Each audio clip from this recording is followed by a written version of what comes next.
Kõigepealt ütlen kohe ära, et e-koolil on olemas väga hea teadmusbaas, kus on olemas väga palju artikleid kõige erineva kohta, mis meil e-koolis teha saab, sealt saab alati esimese asjana uurida, otsida küsimustele vastused. See on ka pidevalt uuenev, et me täiendame seda, parandame asjad, mis on muutunud. Et info on suhteliselt ajakohane kogu aeg. Ja kui on sellised küsimused, millele te ise vastust ei leia, näiteks meie teadmusbaasist, siis on võimalik ka kontaktlehe kaudu meiega ühendust võtta. Ilmselt olete te kõik juba kutsed endale saanud, koolikontod loodud, et kellel veel ei ole, saavad siis kontrollida oma e-postkastist või e-koolikonto taotlustelt, et kutsete õpetajaks.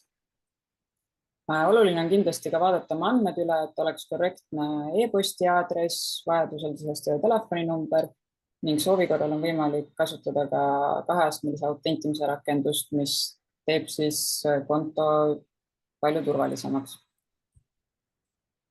Nii, õpetaja töö kõige olulisem osa on siis päevikud. Siin on 3 varianti, et kas teie kooli e-kooli administraator loob teile ise päevikud ja lisab sinna õpilased. Administraator loob küll päevikud, kuid õpetaja lisab õpilased või õpetaja saab ise luua päevikud ja lisada sinna õpilased. Et kui õpetaja poolt on ise päeviku loomine, siis seda saab teha kohe oma kooli lehel. Vajutate lisapäevik, sisestate päeviku nimetuse, näiteks matemaatikapäevik. Enamasti on tegemist ainepäevikutega, kuid võimalusel on võimalik teha ka huviringi päevikuid. Ja seal erinevus on siis see, et puudumiste info ei kajastu statistikas ja päevik ei kajastu tunnistustel. Võimalik on lisada ka individuaalsed grupitunnid ja oluline on kindlasti siis ühendada õige õppekavaga. Me oleme praegu põhikooli, kuna see on matemaatika 1, siis ühendame ta matemaatika 1. klassiga ja valime korrektse õppeaasta. Kuna praegu on meil veel augustikuu ja aktiivne on õppeaasta 23-24, siis ma jätan päeviku sinna. Kui päevik on salvestatud, ilmub see teile pealehele ja seda avades saab lisada ka päevikusse õpilased. Siin on nupp lisapäevikusse õpilased, millega saab siis lisada klassidest õpilasi. Kursusele registreerinud õpilased on ainult sellisel juhul, kui tegemist on siis nii-öelda õpilased valikud moodulist võetavate õpilastega. Päevikusse õpilaste lisamiseks otsite korrektse klassi ja saate siit linnukestega lisada kas ainult teatud õpilased, kes teil vaja on, või valida kõik ja lisada nemad. Minul on praegu osad õpilased üle viitud, mis tähendab, et mulle ilmus siia ainult üks õpilane hetkel. Ja niimoodi on päevik valmis.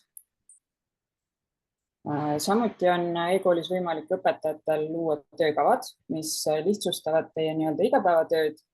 Et kui nüüd ühendada päevikuga, on võimalik töökavast otse siis sisestada päevikusse tunde, kodutöid, kontrolltöösid. Et kui teil on näiteks suhteliselt sama kava iga aasta, näiteks matemaatika 1. klassi ainetega, siis kui te ühe korra töökava ära salvestate, siis sealt saab otse näiteks päevikusse. Töökava loomiseks on meil siis siin üleval töökava materjalid link, millele vajutades avanevad teil erinevad töökavad, õppekavad. Lisa töökava nupuga saate siis hakata lisama endale uut töökava. Oluline on sisestada kindlasti töökava nimetus.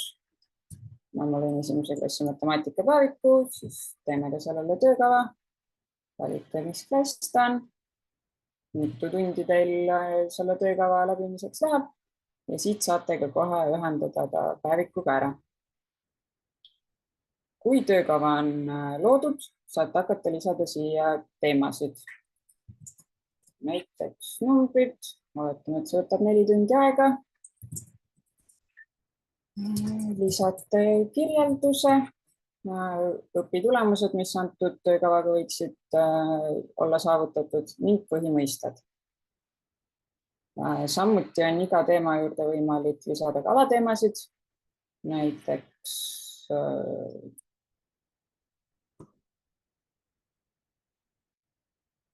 et numbrid 1 ja 2 on numbrite õppimine.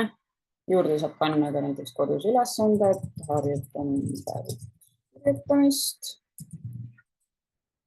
ja ülesande lahendamise aja. Ja samuti on siia võimalik lisada ka siis kontrolltöid ja hindamisülesandeid, mis käivad samamoodi. Ja nüüd, kui antud töökava on loodud, võib-olla natukene peab laadima vahepeal, on võimalik seda päevikus ka näha, et mis on lisatud.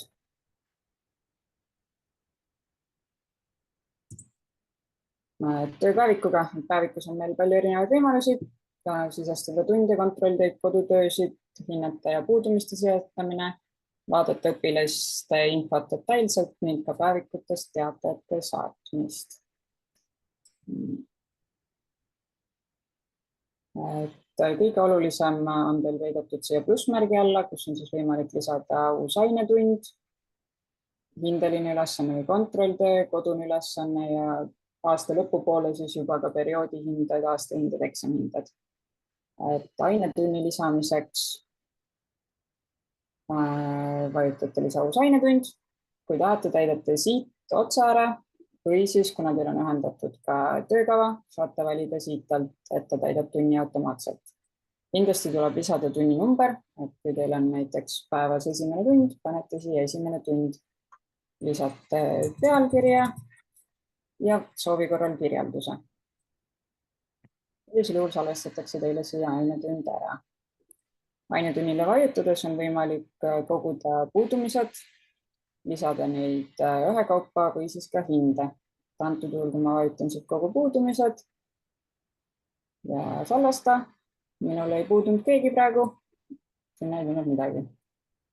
Võimalik on siia lisada ka rohkem hindeid. Nii, kuidas parasjagu vaja on. Kui ma panen siia nüüd detailin 5, siis ilmub see ka siia. Päeviku alt on siis võimalik ka tunnikirjelduste alt näha kõiki tunnikirjeldusi, mis on teil õppeaasta jooksul lisatud. Pliiatsinupuga on võimalik seda ka muuta ja prügikasti ikooniga on võimalik antud tunnikirjeldus ka ära kustutada. Statistika alt näidatakse teile päevikus saadud hindeid. Siin joone peal näidatakse teile, et kui antud aines oli plaanitud 60 tundi, palju teil tehtud on. Teavituste alt on võimalik siis saata kõikidele päevikuõpilastele või siis ainult mõningatele neist teade. Ja ka antud teade on siis näha õpilase ja vanema uudisloos ainult 30 päeva. Et see on sellise kiirema info edastamiseks, et kui te tahate näiteks lisada mingisuguseid kohustuslikku kirjandust või selliseid asju, siis neid tuleks teha kas materjalide kaudu või kuskilt mujalt. Plussmärgi alt on siis võimalik veel lisada ka hindeline ülesanne. Siin annab teile samamoodi valiku, et saab töökavast lisada, kui teil on sinna pandud. Siin on taaskord oluline, et oleks täidetud tähtajad, hindelised ülesanded, ülesannete kalendrit on võimalik vaadata, et kas on juba õpilastel mingeid muid ülesandeid lisatud ja siis saate salvestada. Ja samamoodi on siis siia võimalik, kui vajutate õpilase juurde, saate lisada ühekaupa hindeid. Kui vajutate siia pealkirja peale, ilmub teile siia kõik õpilased ja saate lisada kõigile koos hindeid. Kodune ülesanne käib sarnaselt, täidate kõik lahtrid ära, mis on vaja ja samuti saate lisada siia ka dokumendid arvutist, kui on soov lisada kodutööle mingit infot. Nagu ütlesin, siit näete ka oma töökava, saate seda üle vaadata. Päevikusse lisatud õpilaste nimekiri tuleb siia samuti ja kui teie ainel on näiteks asendusõpetajad, siis ka need on siin ära kuvatud. Oluline on ka õpilase üksikvaade, kus on võimalik õpilasele lisada märkamisi, kas siis kiitust, lihtsalt teadet või märkus, mis siis kuvatakse ka õpilasele ja lapsevanemale uudisvoos ja annab siis infot õpilase käitumise või eriti tubli olemise kohta. Samuti on õpetajal võimalik lisada puudumise põhjuseid, kui õpilane on tunnist puudunud ja on teada, miks. Liikuda on võimalik siit ka otse kujundavale hindamisele, kui teie kool seda kasutab, ning arengukaartidele, mis on antud õpilasega seotud.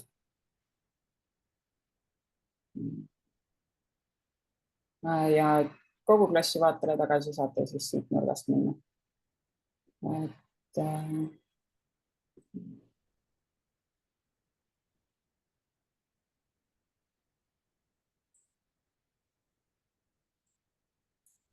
E-koolis on siis võimalik ka veel avada vestlusi, saata teadaandeid ja hääletusi. See on meil hästi mugavaks tehtud, saate avada vestlusi nii grupiga kui ka üksikute õpilastega. Et vestluste ja teadaannete vahe on siis see, et teadaannetele ei ole võimalik osalejatel vastata, aga vestlusel on siis kõikidel võimalik ka vastata. Vestluse loomiseks antakse teile valik, millistele õpilastele see läheb. Võimalik on lisada ka ainult vanematele või koolipersonali vahel. Meie praegu esimese klassi. Meil oli siin tundub, et ainult üks õpilane ja on võimalik alustada vestlust. Teadaande puhul käib see asi samamoodi. Lisame näiteks esimese A-klassi, kõik lapsevanemad ja loome vestluse, saame panna vestlusele pealkirja ja avaneb grupivestlus. Vestlustes on siis võimalik lisada ka hääletusi, lisata siia küsimuse, variandid ja millal hääletus aegub. Seda on väga hea kasutada, kui on vaja klassiga planeerida näiteks mingeid väljasõite või muid üritusi. Ja kindlasti tuleb seda siis ära saata, et õpilased saaksid vastata.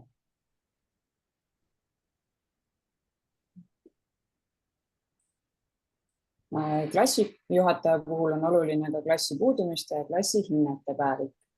Et kellel on klassijuhataja rollid, siis neile tekib siia ka lisaaken, mis on minu klassid. Mina olen siis esimese A-klassi klassijuhataja rollis praegu. Siin mul on eraldi näiteks puudumiste päevik. Kui on mõnele õpilasele lapsevanema poolt esitatud näiteks puudumistõend, siis talle ilmub siia selline kollane märge ja ma näen seda siit alt. Lisan puudumise põhjuse, valin, et see on põhjusega puudumine ja sellisel juhul näevad siis kõik aineõpetajad, kes talle lisavad ka puudumistundidesse, seda, et tal on puudumine kirjeldatud. Põhjusega puudumised muutuvad roheliseks, põhjendamata puudumised jäävad punaseks ning kollasega on tavaliselt märgitud hilinemised. Klassi hinnete päevikuga on võimalik oma klassi õpilastel hinnetel hoida silma peal. Siin kuvatakse kõik hinded, mis need erinevatest päevikutest on saadud ning samuti ka käitumise ja hoolduse hinded. Et perioodi lõpuks peaks olema iga aineõpetaja sisestanud päevikusse ka käitumise ja hoolduse hinded ning klassijuhataja saab siis nendele vastavalt lisada käitumise aastahinde. Vajutades taas ka õpilase peale, näeme, et siin on olnud kursuse hinded eeskujulikud ja saame lisada õpilasele aastahinde.